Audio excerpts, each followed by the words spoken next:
네, 안녕하세요. 7구의 북토크 7구입니다. 오늘은 코로나 시대 혼란한 미국 사회를 진단하는 마이크 샌델 교수의 신작 공정하다는 착각이라는 책을 소개하고자 합니다. 저는 늘 궁금했습니다. 트럼프 대통령이 취임한 이후 그의 행보를 보면서 대통령이 아닌 기업인도 아닌 한 명의 연예인을 보는 듯 했습니다. 왜 페이스북, 트위터 등 SNS에 목매는 사람이 대통령에 당선될 수 있었을까?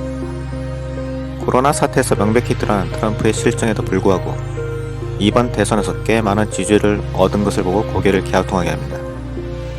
만약 2024 미 대선에 트럼프가 다시 출마한다면 당선될 가능성은 높아 보입니다.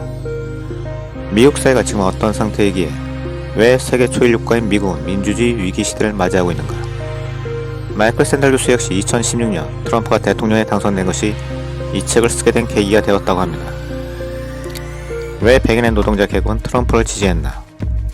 현 미국 사회는 노동자 계급을 어떻게 공동체 사회의 외톨이로 만들었나? 마이클 샌델 교수는 다음과 같이 미국 사회를 진단하고 있습니다. 미국의 정당 및 집권 엘리트들은 능력주의 실현이 공동선이라 믿는 시장 중심적이고 기술 관료적인 통치 방식을 고수하고 있다. 또한 능력주의를 신봉하는 기득권층은 백인 노동자 계급의 포퓰리즘은 인종적, 민족적, 성적 다양성 증대에 대한 반동이며 세계화, 기술 혁신의 시대 변화에 대한 패배자의 방향 상실의 결과로 평가절하한다. 미국 사회는 능력주의에 도태된 대다수의 노동자 계급에 대한 배려가 없기에 빈부격차는 더 심해지고 사회의 공동체의 의식은 소멸되어 현재 미국은 민주주의 위기 상황을 맞이하게 되었다. 트럼프는 이런 소외된 계급을 정치적으로 적절히 이용하고 있는 것이다. 뒤이어 마이크 샌델 교수는 능력주의 정의 및 근간을 이룬 학력주의를 설명하고 있습니다. 기회의 평등이라는 능력주의가 귀족사회의 반감으로 탄생했으며 일정 부분 미국 사회를 진일보시킨 것은 맞다. 그러나 아메리칸 드림이라 불리는 능력주의는 승자의 오만과 패자의 경멸을 가져왔다. 능력주의는 이성을 실현하는 도구는 될 수 있으나 목적일 수 없다고 강조한다. 능력주의의 근간인 대학 입학은 기득권층 세습의 중요한 도구로 변질되었다. 지금까지 마이클 샌델 교수의 얘기를 요약하면 다음과 같습니다. 능력주의의 승자는 본인의 성공이 자신의 노력 외에 사회라는 울타리 내에서 이루어졌던 겸손함을 갖고, 패자는 본인의 일이 사회에 기여하고 있음에 자부심을 갖기를 바라고 있다. 이런 노력들이 모여 공동체의 결속과 연대를 향상시키고 공동선을 실현하려고 보고 있다. 이 책에서 작가와 다르게 생각하는 두 가지 점이 있습니다. 첫째는 샌델 교수는 책 전체에서 강조하는 것 중 하나가 능력주의의 승자는 자신의 노력 외에도 운에 의해 성공했음을 깨달아야 한다는 점이다. 운에 의한 성공임을 인식하며 겸손해지고 사회 연대에도 이바지할 거라고 설명한다. 과연 승자가 운이 있음을 단순히 인지하는 것과 사회 공동체에 기여한다는 것에 과연 인과관계가 성립할 수 있을지 궁금하다. 두 번째는 샌델 교수가 제안한 대학 입시에 대한 제비뽑기 방식입니다. 기본적으로 샌델 교수는 대학에 몸담고 있기 때문에 입시 문제 및 대학 교육에 소극적으로 대처하고 있는 듯합니다. 제비뽑기라는 얘기를 듣고 웃지 않을 수 없습니다. 그러면 제비뽑기를 하기도 전에 떨어진 15,000명의 학생들은 어떡할까요? 만약 내가 미국 시민이라면 당연히 대학 교육이 무상화를 주장할 것이다.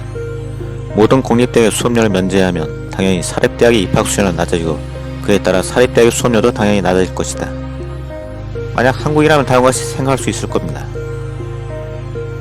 코로나로 인해 우리나라도 비대면으로 대학생들이 원격 수업을 듣고 있습니다. 한 학기 400만원 이상의 등록금으로 동영상 강의를 듣고 있는 것이죠. 현재처럼 대학 교육이 지식 전달 위주라면 우리는 사교육을 예방하기 위해 수능 EBS 강의가 있듯이 그럼 EBS 대학을 만드는 건 어떨까요? 수업료는 무료이고 졸업증서는 한 100만원에 발급해주는 겁니다. 현재 모든 공립대학은 없애고 시민사회를 위한 열린 공간으로 활용하는 것도 공동체 연대에 큰 도움이 될 거라 생각합니다. 마이클 샌델 교수에게 묻고 싶습니다.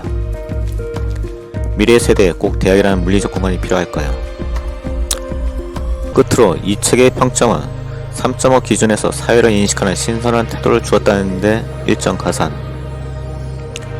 대학의 개혁에 대해서는 소극적인 점에서 0.2점 감점, 구체적인 해결책을 제시하지 못한 채 심리적 측면에 유지하는 점이 0.2 감점, 책 제목이 전체 내용을 표현하지 못한 점 0.1 감점, 즉 최종 4.0점을 부여합니다.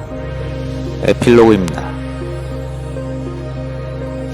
이 책의 제목인 공정하다는 착각은 작가의 의도를 반영하지 못하고 있습니다. 저자는 능력주의가 제대로 실현되지 않고 있으며 실현된다 하더라도 계급 차별을 일으킬 수 있음을 지적합니다. 즉 공정하다는 것이 사회의 정의에 합당하지 않을 수 있다는 것을 강조하고 있습니다. 그냥 원죄의 능력주의 폭정이 바람직합니다. 추천의 글을 살펴보면 문영린 교수님의 추천글이 가장 적절했습니다.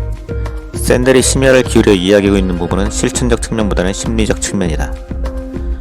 역자 후기에서 한규진 교수는 다음과 같이 표현했습니다. 모두가 개천에서 난 용이 되려 하지 않아도 되는 가재, 붕어, 개구리를 만족하며 살 수 있는 사회 제도와 사회 문화를 만드는 게 정답이다.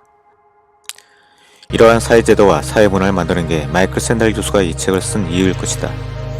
저는 이 책과 관련 있는 내용을 추가적으로 더 다뤄볼까 합니다. 도움이 되셨다면 댓글, 좋아요, 구독 부탁드립니다.